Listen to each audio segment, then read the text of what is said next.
ችግር ማለት ፍርድ፣ ቁጣ፣ መከራ ወይም እርግማን ማለት አይደለም። ችግር ማለት ህይወትን ማሳደጊያ መንገድ። ለምን? ስለ ሜንታል ባውንደሪ እንዴ። ሜንታል ባውንደሪ ማለት የአስተሳሰብ አድማስ። ሜንታል ባውንደሪያችንን ሼፕ የሚያደርጉት የምናስበው ሀሳብ፣ ቶት፣ ቢሊፍ ሲስተማችን፣ እምነታችን፣ ፐርሰፕሽን፣ ነገሮችን የምናይበት የምንረዳበት መንገድና ኤክስፒሪየንስ፣ በህይወታችን ያሉ ልምዶች ሜንታል ባውንደሪያችን ይሰራሉ። ስለዚህ ሁላችንም ተመሳሳይ ሜንታል ባውንደሪ የለም። የአንዳንዱ ጠባብ ነው፣ ጠባብ ሜንታል ባውንደሪ ያለው፣ የአንዳንዱ ሰፊ ነው። ስለዚህ ህይወታችን የሚለያየው በሜንታል ባውንደሪያችን ልዩነት ማለት ነው። ሜንታል ባውንደሪያችን እየሰፋ በሄደ ቁጥር ህይወታችን እየተቀየረ ይሄዳል ማለት ነው። ሜንታል ባውንደሪያችን እየጠበበ በሄደ ቁጥር ህይወታችን የዛን ያህሉ ትንሽ ይሆናል ማለት ነው።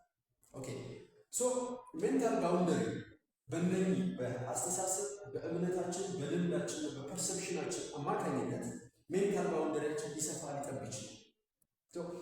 ጠባብ የሆነ ሜንታል ባውንደሪ ውስጥ ምን አለ? በዚህ የሜንታል ባውንደሪ ውስጥ ምን ፎርም እናደርጋለን? ኮምፎርት ፎርም እናደርጋለን። የተረዳነው ላይፍ ብለን የያዝነው ሚኒንግ የሰጠነው ትክክል ነው ብለን የያዝነው ህይወት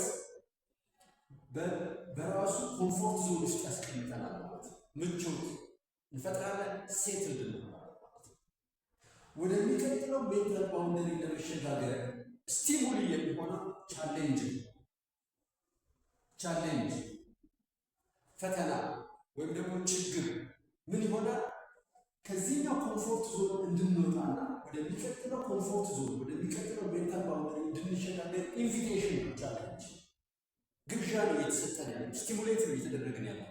ምክንያቱም ቻሌንጅ ማለት አሁን ባለን ሜንታል ባውንደሪ፣ አሁን ባለን ሜንታል ኮንዲሽን ውስጥ መፍታት የማንችለው ነገር ማለት ነው። አሁን ባለንበት ሁኔታ መፍታት የማንችለው ነገር ነው። ችግር ነው የሚያሳስበን፣ የሚያስጨንቀን፣ የሚያስፈራን ነገር። ለምንድን ነው አንድ ነገር የሚያስፈራን፣ የሚያናንቅ፣ የሚያስጨንቀን? ምንድን ነው? አሁን ባለን ሜንታል ባውንደሪ ውስጥ መልስ መስጠት ስለማንችል፣ አድሬስ ማድረግ ስለማንችል። ስለዚህ አንድ ቻሌንጅ ሲመጣ፣ አንድ ችግር ሲመጣ መናደድ፣ መበሳጨትና በዛ ጉዳይ ላይ ማላዘን ሳይሆን ትክክለኛው መፍትሄው ምንድን ነው? ሜንታል ባውንደሪያችንን ማስፋት፣ አስተሳሰባችንን ማስፋት ማለት ነው። የአስተሳሰብ አድማሳችንን ማስፋት። ምክንያቱም ይህ ነገር ችግር የሆነበት ባለን አስተሳሰብ አድማስ ውስጥ መልስ ልንሰጠው የማንችለው ነገር ስለሆነ፣ ስለዚህ መፍትሄው አስተሳሰብ አድማሳችንን ማስፋት፣ እምነቶቻችንን እንደገና መከለስ፣ አስተሳሰብ በቀን በቀን የምናስበውን ሀሳብ እንደገና ማየት፣ ፐርሰፕሽን፣ ህይወትን፣ ዓለምን፣ ነገሮችን የምንረዳበትን መንገድ እንደገና መመዘን። ይህ ምን ይፈጥረናል? ኒው ኤክስፒሪየንስ ይሰጠናል፣ ኒው ኦሪየንቴሽን ይሰጠናል፣ ኒው አዲስ አድማስ ውስጥ እንገባለን ማለት ነው። ነገር ግን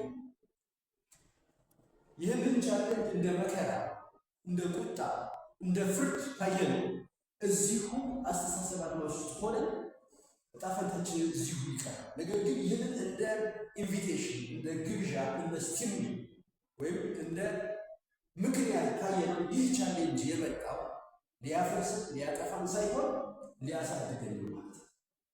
እድገት ማለት የአስተሳሰብ አድማስ ማስፋት ማለት ነው። ምክንያቱም አስተሳሰብ አድማሳችን ሲሰፋ ማቴሪያል፣ ፊዚካል፣ ፋይናንሽያል፣ ስፒሪቹዋል እድገቶቻችን አብረው እያደጉ ይሄዳል። ስለዚህ ከዚህኛው የአስተሳሰብ አድማስ ወደዚህኛው የአስተሳሰብ አድማስ ስንሸጋገር አዲስ ኮምፎርት ዞን እንፈጥራለን። እንደገና ሌላ ቻሌንጅ ይመጣል።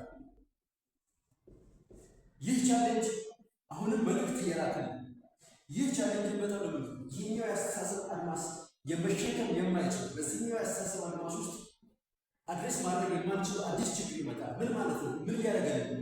ወደሚቀጥለው የአስተሳሰብ አድማስ እንድናድግ እየረዳን ነው ማለት ነው። ስቲሙሌት እያደረገን ነው ማለት ነው። እዚህ ውስጥ ኮምፎርት እንፈጥራለን። ወደ አዲስ የአስተሳሰብ አድማስ ውስጥ እንገባና ኮምፎርት እንፈጥራለን። አሁንም ከዚህ ውስጥ የሚያስወጣ ሌላ ቻሌንጅ ይመጣል። ወደ አዲስ የአስተሳሰብ አድማስ ውስጥ እንገባለን። በዚህ ሳይክሊካል ፕሮሰስ ውስጥ ምን እየሆነ ነው ማለት ነው?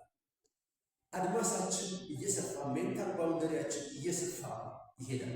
በዛ ውስጥ ነው የምናደርገው ማለት ነው። ስለዚህ ላይፍ ማለት ለአንዴና ለመጨረሻ ጊዜ ፊክስድ የሆነ ባውንደሪ አላት። በአንድ አዙሪት ውስጥ የምንሽከረከረው ህይወት ሳይሆን የአስተሳሰብ አድማሳችንን ከጊዜ ወደ ጊዜ እያሰፋን የምንሄደው ነገር ነው። ስለዚህ ደስታ፣ ስኬት፣ ጤንነት የሚገኘው የአስተሳሰብ አድማሳችንን እያሰፋን ስንሄድ ነው እንጂ በቆምንበት በአንድ የአስተሳሰብ አድማስ ውስጥ ስንረግጥ ዲፕሬሽን፣ ስታግኔሽን እና ተስፋ መቁረጥ ይመጣል ማለት ነው። ስለዚህ ቻሌንጅ ማለት ችግር ማለት የሜንታል ባውንደሪያችንን እንድናሰፋ እድል የሚሰጠን ነገር ነው እንጂ ሊቀረን ሊያጠፋን ወይም ሊገለን የሚመጣ ነገር አለ። ስለዚህ በዚህ መንገድ ካየነው ችግር ማለት አሳዳጊያችን ነው ማለት ነው። አመሰግናለሁ።